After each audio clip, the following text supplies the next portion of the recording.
Hello, hello! Welcome back again to Animal Farm. Today's part is part 12. Making good progress. There's not even all that much left in the book, right? About a third, maybe, probably a little bit less than that. Yeah, and things on the farm aren't exactly great. They used to be much nicer when all the animals were still bright-eyed and hopeful for the completely fair, completely just, completely equal future. And now things already don't look like that, in that Napoleon is now the leader, and also now they have put out fewer seeds, so they can already foresee the next winter is also going to be hard. Um, Nevertheless, engaging in trade is probably the only way out for them, right? It's going to be a necessity, and that's what we'll do today. Not a big surprise if I tell you already. So, there are also their themes again, but they are far less, and so we'll get to that when we get to that. But I did write them already here. But so, let's get to it. It's maybe a bit of a shorter part today. Okay, from last week. Nevertheless, as the summer wore on, various unforeseen shortages began to make themselves felt. There was a need of paraffin oil, nails, string, dog biscuits, and iron for the horses' shoes, none of which could be produced on the farm. Later, there would also be need for seeds and artificial manures, besides various tools, and finally, the machinery for the windmill. How these were to be procured, no one was able to imagine. At least not the dumb animals. And thus, we're losing no time. One Sunday morning, when the animals assembled to receive their orders, Napoleon announced that he had decided upon a new policy. From now onwards, Animal Farm would engage in trade with the neighboring farms. Not, of course, for any commercial purpose, but simply in order to obtain certain materials which were urgently necessary. The needs of the windmill must override everything else, he said. He was therefore making arrangements to sell a stack of hay and part of the current year's wheat crop, and later on, if more money were needed, it would have to be made up by the sale of eggs, for which there was always a market in Wellington. The hens, said Napoleon, should welcome this sacrifice as their own special contribution towards the building of the windmill. Stop here. As I told you, we're losing no time. Trade it is. So, Napoleon, it's Sunday, right? One Sunday, he decided on a new policy. So policy is countable, and it's, yeah, a piece of politics, right? Something that politicians make, and that is now a rule or a guideline, or a strategy, right? Policy. And that is, they will engage in trade. So this is already mentioned before in the, well, it's not in the Seven Commandments. It's, however, one of the things they very, very early on decided on. Or is it maybe one of the things that Old Major just told them to do? And that is not to engage in trade, not to touch money. Yeah, but nevertheless, they will engage in trade. However, says Napoleon, well, it's not for a commercial purpose. It's just so to get the materials that they need. Okay, yeah, that sounds fair enough on the surface, but then again, trading things of which you have too much for something that you have too little of, or that is more useful to you, you could argue, well, that's always going to be commercial, because you're always going to look at the amounts, right? If I say, look, I have here one box of apples, and I have too many apples, what are you going to give me for it? And you say, well, how about a slap in the face? then I will say, no, that's a bad deal. I would rather have $2,000. And you said, no, that's crazy. That's a crazy price. I'll give you 500, and so on, right? As soon as I start to look for what's favorable for me and look at the ratios, the exchange, isn't that always commercial? But you can, however, say, okay, that's fair enough. They're not running a business to make money and then, I don't know, sit on the money. They're only using it to get the things that they need. All right, fair enough. And they say, well, the means justify the, no, the other way. The ends justify the means. What should write here, right? And that is the necessity of building the windmill for the future generation, right? That overrides means, override is a little bit like Trump, actually. Not Trump the person, but trump the verb, being something is more powerful, right? Like playing cards, right? I'll put a 10. Well, doesn't matter, I put an ace. And that trumps what you put because it's stronger, more valuable, stronger. What did I say? The means justify the ends. Is that right? No, it's the other way around again, right? The ends justify the means, so whatever the means, meaning we have to have this. It is unavoidable, we have to have this, and so whatever it takes to get there is fine because we have to have this. And so here too, they say, well, the windmill needs parts, we cannot make them, so this has to happen. Okay, fair enough, I guess. And would you know it, Napoleon has made arrangements already how to work this, because surely it'll be difficult to engage in trade if you don't want to have contact with humans. We'll see how this goes very shortly. And what are they going to trade? Well, they're going to trade a stack of hay. So I drew you a picture here, right? How they usually look around here with like a pole in the middle, and then they put like a rubber tire on top so that it can be heavier. And then the hay sticks out ever which way because it's drying like that, right? And if it rains, then, well, it's stacked in such a way that most of the water will run off the sides, and then, yeah, the outside will be wet, and it will be partly wet, but it'll dry again, right? And if it gets too wet, well, then that's a problem, but then you have to just take the whole thing off, flip it over, basically, yeah, I don't know, turn it over somehow so it can dry a little bit better, and then put it back. And of course, once it's dry, you might like to take it inside, right, where then you can store it dryly. But so I drew this picture to show you that's a lot of hay, and the animals really need it, right? So thinking of a stack like this, maybe that's about, and thinking of the number of animals that they have, maybe that's about 2 weeks of food. 2 weeks worth of food that Napoleon is trading. Is also the wheat crop. So it's, so yeah, the wheat harvest, right? Because humans don't eat hay, humans eat wheat and make it into bread. Yeah, okay, anyway.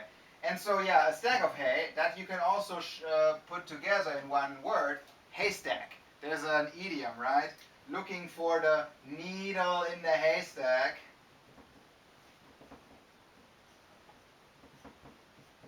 Meaning the haystack is big and very needle-like also. If you look for a metal tiny needle inside of it, you'll be looking for a long time.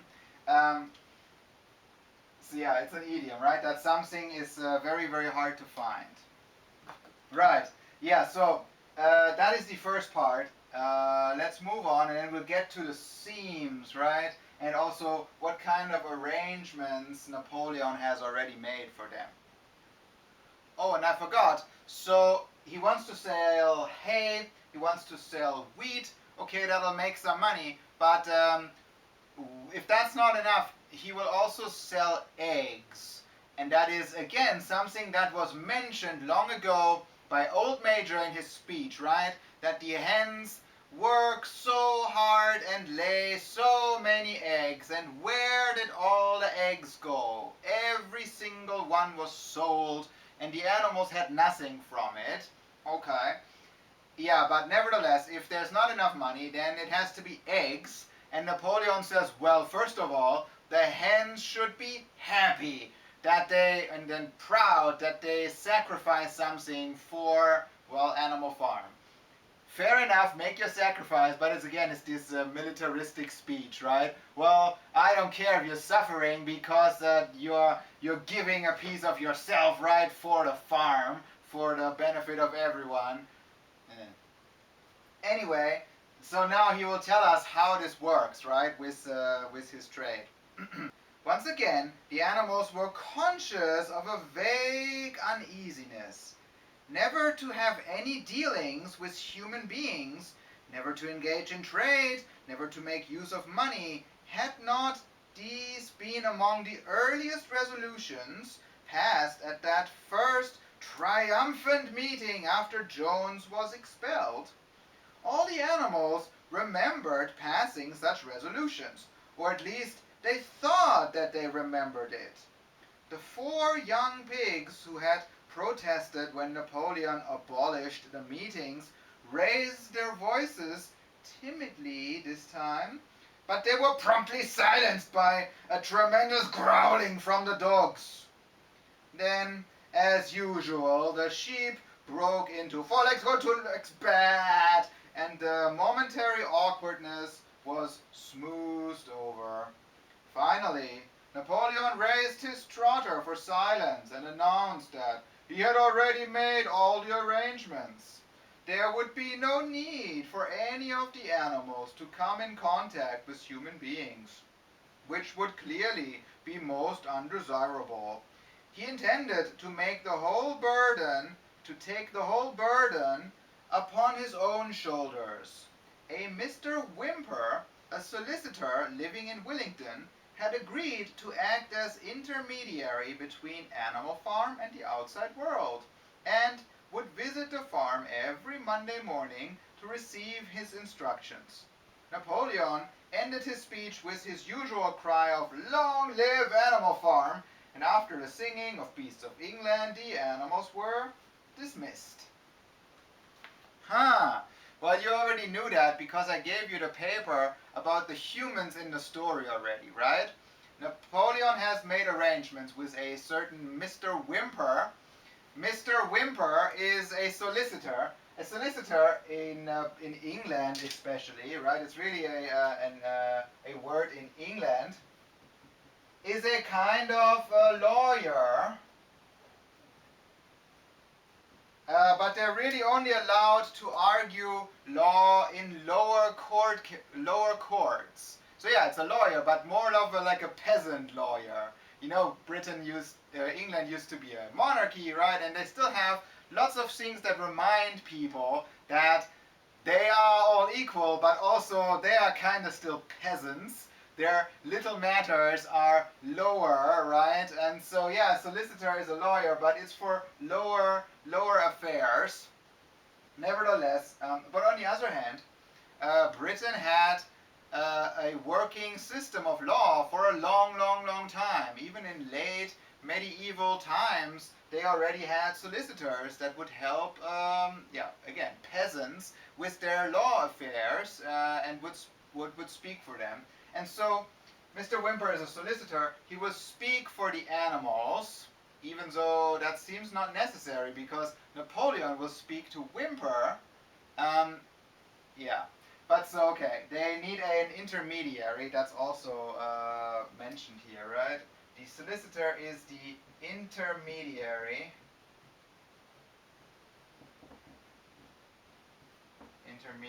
And later on, this is mentioned, that might be the same as broker.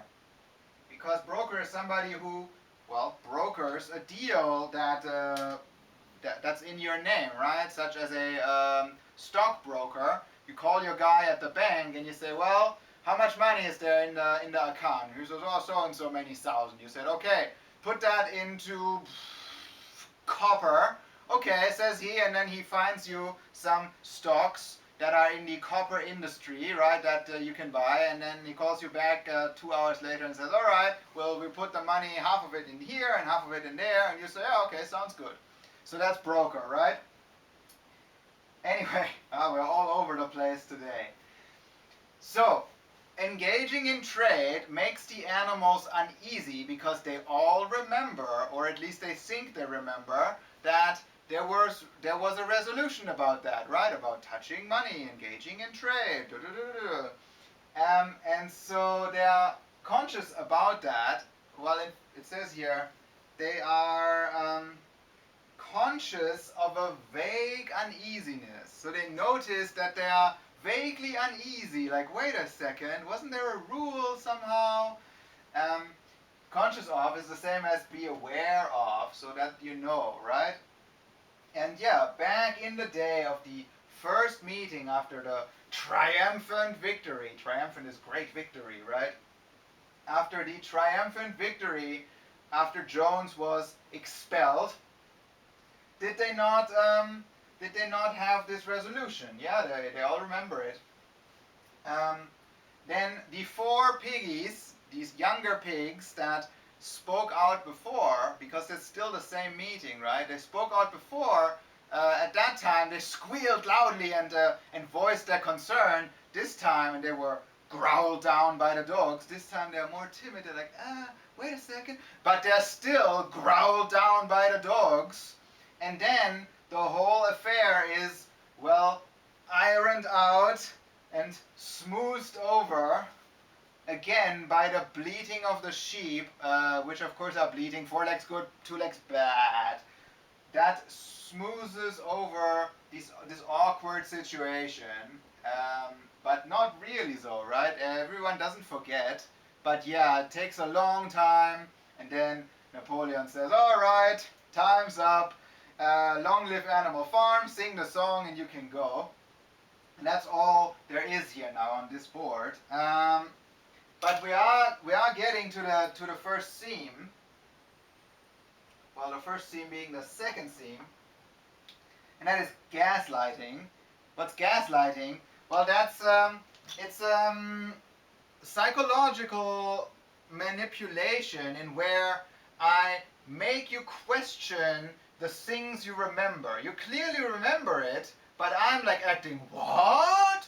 Never have I heard of such a thing. Are you sure you're not just imagining that, or maybe that happened in your like dream? That's something that now will definitely happen. Gaslighting is still a pretty modern term. It's named after a movie called Gaslight, in which a man is trying to trick his wife into questioning her mental health so that he can divorce her more easily. It's apparently many people like that, and so this is named after this movie, Gaslight. Trick you into questioning true things.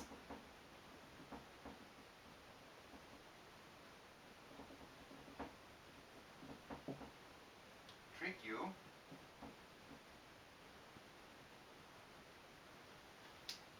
So yeah, right? Because I know what I know, and I know that it's true, and you also know that I know that it's true, and yet you're arguing that I must be imagining that, and you're doing this so strongly and for a while, right? That after a while I question my sanity if what I remember I actually remember, or if that was like maybe something I imagined.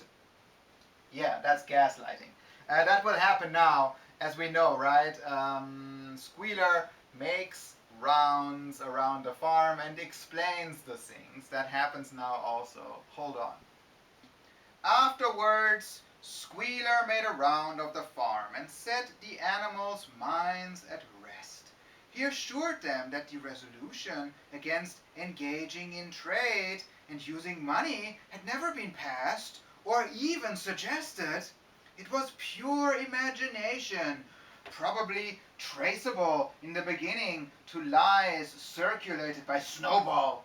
A few animals still felt faintly doubtful, but Squealer asked them shrewdly, "Are you certain that this is not something that you have dreamed, comrades? Have you any record of such a resolution? Is it written down anywhere?" And since it was certainly true that nothing of the kind existed in writing, the animals were satisfied that they had been mistaken. Stop here. Short part. This is also not much vocabulary, right? A little bit like a doctor or somebody, well, it's a routine already for Squealer to make a round and stop at all the different groups and set them straight. At least that's what their leaders would call it, right? Here to put their minds at rest, right? Explain things to them. Why the things that they are worried about are nothing to worry about. So yeah, it says here, right? Set their minds at rest. Does it say? What does it say? Yeah, set the animals' minds at rest. Set somebody's mind at rest. So that's an idiom, right? Means you're worried, but I explained to you there's nothing to worry about, and then you can rest easy, right? Well, but they shouldn't rest easy. So he says to them, that resolution about money and engaging in trade, that never passed. Wait a second, that never even was suggested. So he's not even, right, you have to always show the reader too that it's a bit, well, make it clear to the reader, right, that he's lying. That never passed. No one even ever suggested that. Oh, yeah, that's exactly what happened. No one even ever suggested that. Those are probably just some lies that can be traced, so like tracked, right? Traceable is a little bit like trackable. Can be followed back to lies put out by Snowball. Which brings us to the next theme, using a scapegoat. Before, so a scapegoat, well, that's another metaphor, right? It's not an, well, it's an idiom too, but it's a metaphor. Scapegoat, it's a metaphor. It's a religious practice. You did something bad, and everyone will tell you, oh man, the gods are angry with you now. Oh, you say, oh no, what can I do? You ask your religious leader, and he will say, okay, no problem. We can take the anger of the gods that they have with you and put it instead on a goat. Okay, and then what do we do with the goat? Scold it. No, we kill it, and then the gods will be happy again. Okay, alright, yeah, and that's a scapegoat, right? It's a religious practice, and so now we use that as a metaphor, that you're angry with me, but I will say, well, wait a second, how about this? This is something you can all be angry with, and then I point at it, and then we are angry with that instead, right? Or rather, that person. Scapegoats are often people. Well, now, the scapegoat is Snowball. Snowball is now this, well, Squealer has spent his time explaining to them that Snowball is like a criminal and a liar, right? And so now Snowball is this entity that always lurks in the shadows, right? Always behind the next corner. He might be watching and scheming and thinking up evil things. And so Snowball is now used as a scapegoat for Squealer's propaganda. Before, he already did that with Jones, right? Whenever the animals didn't like something that is now going on the farm, then he would say, well, you surely don't want Jones to come back. Jones? Mr. Jones. And it's maybe a good time that there's a new scapegoat because Mr. Jones is getting a bit old. That's also, I think, in this part. Mr. Jones is moving on, so to speak. Yeah, and so he asks them in a shrewd way. Shrewd is clever, but in a mean way, right? We already said that. So it's very shrewd of him to ask them, well, is that written down somewhere? Is it true? Is it not something that you're imagining? Let's see. Squealer asked them shrewdly, are you certain that this is not something that you have dreamed, comrade? Have you any record of such a resolution? Is it written down anywhere? Well, that's another killer argument because nothing is written down. The 7 commandments are written down. Also, 4 legs good, 2 legs bad is written down, even though that's already pretty meaningless. And that's all they ever wrote anywhere, right? So that this resolution wasn't written down. Well, that applies to all the resolutions. But so he convinces them that they must have been mistaken, that they must have altogether imagined this thing, or maybe dreamt it, or maybe it was a lie put out by Snowball, the shadow entity Snowball. Moving on. Yeah, it's a bit of a messy part. You also must imagine, right, we are currently leading up in the 20th century to World War II. So these kind of things are also going to be hinted here just a little bit, right? Because, yeah, there are these other farms that represent other countries, right? Foxwood and Pinchfield. But we'll get there. Hold on. The next part is a little bit longer, and yeah, so it explains the relationship of Mr. Whymper and the animals, but also talks about all the other humans and their relationship to Animal Farm. And that is, as I have mentioned, right, that represents the relationship just before World War II, right, where, yeah, there's Nazi Germany coming up with power, right? Everyone hates them. Everyone hates Hitler, but nevertheless, he's coming up with a lot of power.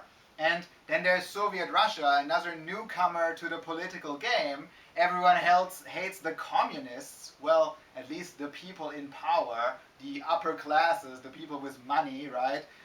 They all hate the communists. However, well, the lower classes don't really hate the communists, and at least they have like some respect for, I don't know, the work ethics, the way that the people are now governing themselves, right? And the way, what they have accomplished, right? That they have gotten rid of their king, their czar, that is, right? And so, yeah, that is all represented here in this part. It's a little bit of a longer part. We also hear about Mr. Jones again, but maybe it's the last time. Anyway, every Monday, Mr. Whymper visited the farm as had been arranged. He was a sly-looking little man with side whiskers, a solicitor in a very small way of business, but sharp enough to have realized earlier than anyone else that Animal Farm would need a broker, and that the commissions would be worth having. So, I'll stop here because it's a longer part. Mr. Whymper will get a commission. A lot of sales is done like that, right? You only make some money when you sell something or when you arrange something, right? Then you get paid maybe a percentage or a fixed amount that's commission, right? Like if you sell something, you get $1,000 each time, right? Or maybe not. Maybe you get 5% of what you arranged, right? And that's commission. And broker is noun and also verb together. And I have mentioned it before, that's why I wrote it in red. So he comes every Monday. The animals watched his coming and going with a kind of dread and avoided him as much as possible. Nevertheless, the sight of Napoleon on all fours, delivering orders to Whymper, who stood on 2 legs, roused their pride and partly reconciled them to the new arrangement. Their relations with the human race were now not quite the same as they had been before. The human beings did not hate Animal Farm any less now that it was prospering. Indeed, they hated it more than ever. Every human being held it as an article of faith that the farm would go bankrupt sooner or later, and, above all, that the windmill would be a failure. They would meet in the public houses and prove to one another by means of diagrams that the windmill was bound to fall down, or that if it did stand up, then that it would never work. And yet, against their will, they had developed a certain respect for the efficiency with which the animals were managing their own affairs. One symptom of this was that they had begun to call Animal Farm by its proper name and ceased to pretend that it was called the Manor Farm. They had also dropped their championship of Jones, who had given up hope of getting his farm back and gone to live in another part of the country. Stop here. Mr. Jones has given up hope of getting his farm back and has just chosen to live somewhere else. So this is maybe the last time we hear of him. Well, Squealer will still mention him, but the real Mr. Jones is gone, and so the people are not in agreement with Mr. Jones anymore, right? That he should be put back in charge at his farm because he's gone. Thusly, they stopped calling it the Manor Farm. They are now calling it Animal Farm because that's what it is. However, they still hate Animal Farm, and because they hate communism, right? They are very strongly taught that communism cannot work. It has to go. They have to go bankrupt. It has to fail. The windmill also will fail. And they are sitting in the public house, being the pub. They're sitting in the pub together and explaining it to each other with diagrams even, that it cannot work, and they are holding this as an article of faith, meaning they're believing it so strongly that there can be not even the slightest bit of doubt. So it's faith, right? Like religious faith, where you have to have complete trust in this, right? Otherwise, well, it doesn't count. A word for that is dogma, meaning you have to be in complete agreement with with certain parts of your religion. Otherwise, they will tell you, well, no, you can't do that. You cannot be in our club if you don't believe this one thing 100%. So here too, people are super, super confident that communism cannot work and that their capitalist way is indeed much better and that they have to go bankrupt, the animals. And so now, however, the farm the farm does prosper. Prosper is adjective and also noun, verb, and also verb together. So here it is to prosper, meaning get rich, right?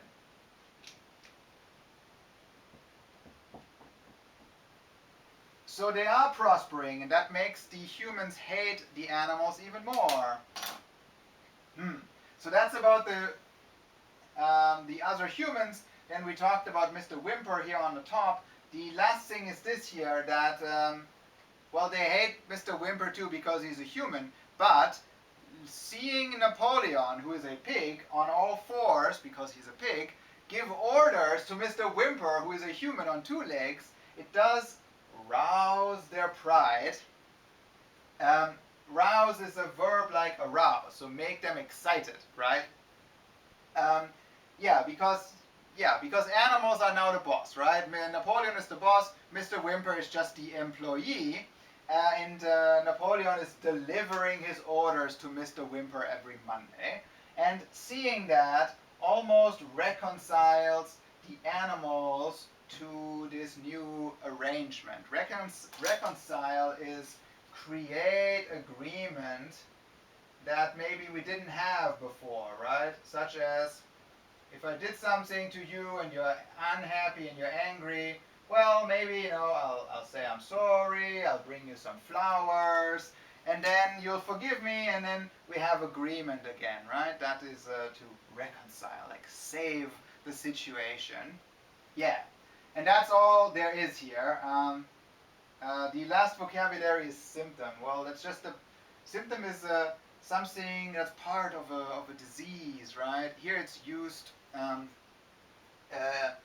to show that their relationship is different now, the humans and the farms, right? Jones is gone, the animals have prospered, the farm is prosperous.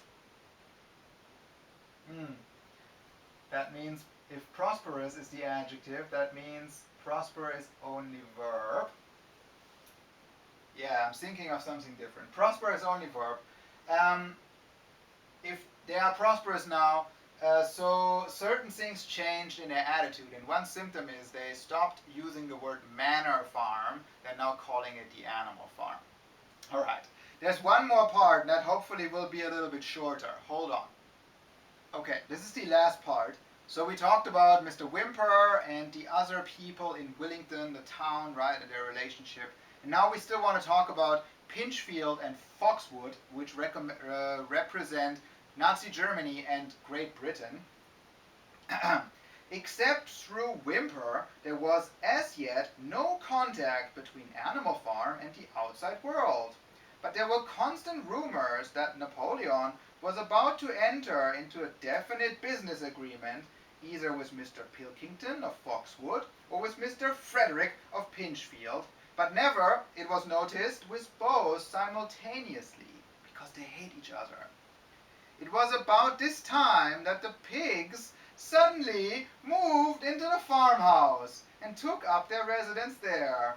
Again, the animals seemed to remember that a resolution against this had been passed in the early days, and again Squealer was able to convince them that this was not the case. It was absolutely necessary, he said, that the pigs, who were the brains of the farm, should have a quiet place to work in. It was also more suited to the dignity of the leader, for of late he had taken to speaking of Napoleon under the title of leader. So, for the leader, for the dignity of the leader, to live in a house than in a mere sty. Sty is pigsty. Nevertheless, some of the animals were disturbed when they heard that the pigs not only took their meals in the kitchen and used the drawing room as a recreation room, but also slept in the beds. Dun dun dun. That's where we'll stop today. The pigs have moved into the beds, even though that's on the wall, isn't it? That's one of the 7 commandments. You cannot sleep in beds, even though it's a stupid rule. That's definitely on the wall, so that is written down. So let's see how that goes, right? Squealer does not seem concerned. He explains to the animals, no, no, no, no, no, it's all fine. And because the pigs are so hard-working brain workers, they need the extra space, they need the extra quiet. Also, the dignity of Napoleon demands that he lives in a house and not in a sty. A sty, you can call it pigsty too. It's the same as pig pen. So just an enclosure, right, for animals. Pigpen is one of the Peanuts. Maybe you remember the cartoon characters.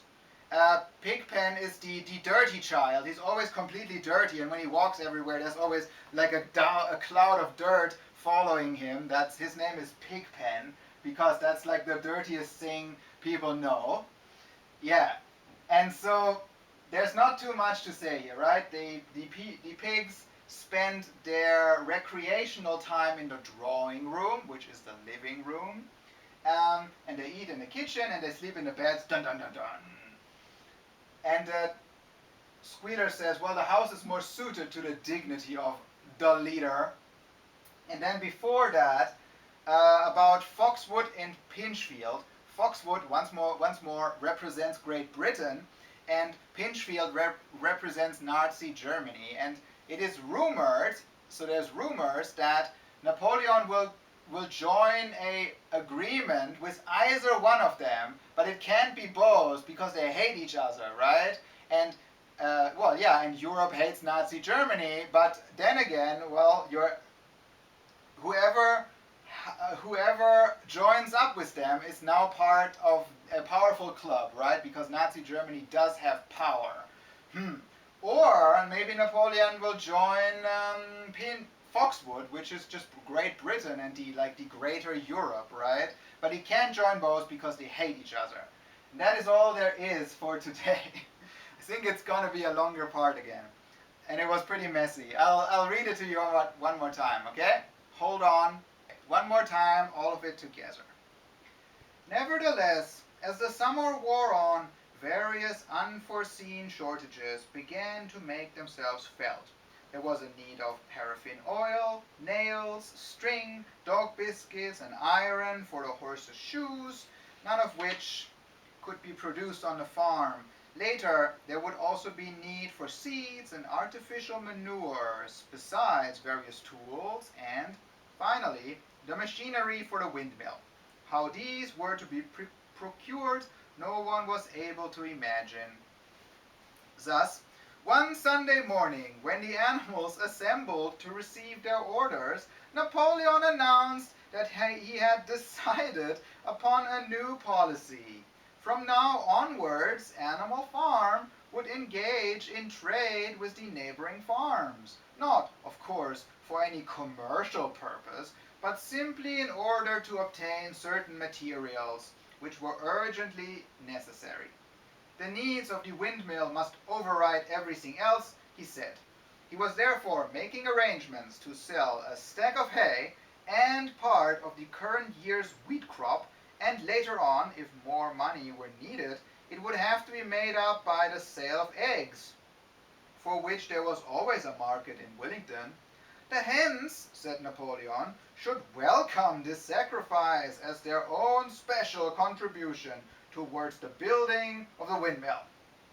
Once again, the animals were conscious of a vague uneasiness, never to have any dealings with human beings, never to engage in trade, never to make use of money. Had not these been among the earliest resolutions passed at that first triumphant meeting after Jones was expelled?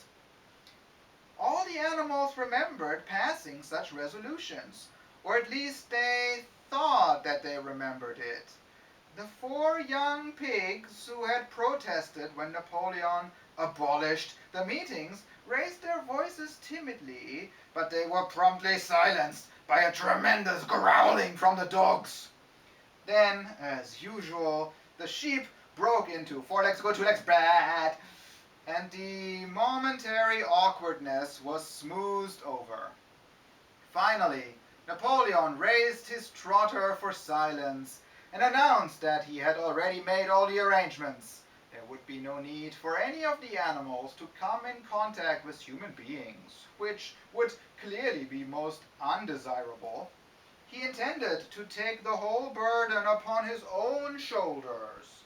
A Mr. Whymper, a solicitor living in Wellington, had agreed to act as intermediary between Animal Farm and the outside world, and would visit the farm every Monday morning to receive his instructions. Napoleon ended his speech with his usual cry of "Long live Animal Farm!" and after the singing of Beasts of England, the animals were dismissed. Afterwards, Squealer made a round of the farm and set the animals' minds at rest. He assured them that the resolution against engaging in trade and using money had never passed, or even suggested. It was pure imagination, probably traceable in the beginning to lies circulated by Snowball.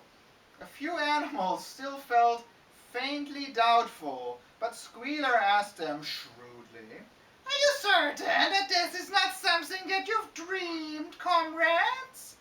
Have you any record of such a resolution? Is it written down anywhere?" And since it was certainly true that nothing of the kind existed in writing, the animals were satisfied that they had been mistaken. Every Monday, Mr. Whymper visited the farm as had been arranged. He was a sly-looking little man with side whiskers, a solicitor in a very small way of business, but sharp enough to have realized earlier than anyone else that Animal Farm would need a broker and that the commissions would be worth having.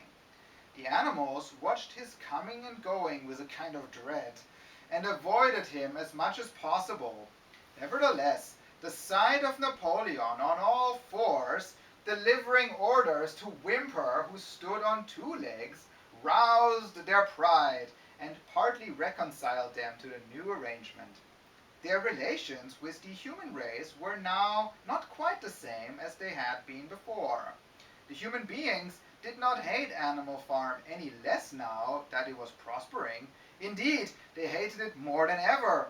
Every human being held it as an article of faith that the farm would go bankrupt sooner or later, and, above all, that the windmill would be a failure. They would meet in the public houses and prove to one another, by means of diagrams, that the windmill was bound to fall down, or that if it did stand up, then that it would never work. And yet, against their will, they had developed a certain respect for the efficiency with which the animals were managing their own affairs. One symptom of this was that they had begun to call Animal Farm by its proper name and ceased to pretend that it was called Manor Farm. They had also dropped their championship of Jones, who had given up hope of getting his farm back and gone to live in another part of the country. Except through Whymper, there was as yet no contact between Animal Farm and the outside world. But there were constant rumors that Napoleon was about to enter into a definite business agreement, either with Mr. Pilkington of Foxwood or with Mr. Frederick of Pinchfield, but never, it was noticed, with both simultaneously. It was about this time that the pigs suddenly moved into the farmhouse and took up their residence there. Again, the animals seemed to remember that a resolution against this had been passed in the early days, and again Squealer was able to convince them that this was not the case. It was absolutely necessary, he said, that the pigs, who were the brains of the farm, should have a quiet place to work in. It was also more suited to the dignity of the leader, for of late he had taken to speaking of Napoleon under the title of leader, to live in a house than in a mere sty. Nevertheless, some of the animals were disturbed when they heard that the pigs not only took their meals in the kitchen and used the drawing room as a recreation room, but also slept in the beds. Dun dun dun dun. Stop it here. It's a bit of a, messy and in fact slightly boring part, right? Mostly about policy and attitude and relations. Nothing really happened on the farm so much, right? Yeah, the pigs moved into the house, and there's the new policy of trade, and everyone's unhappy, and Squealer has to make rounds and convince everyone that in fact that's all perfectly fine, but not really that much happened in this part. So look forward to next week, where then maybe more will happen. And that is all for now. Goodbye.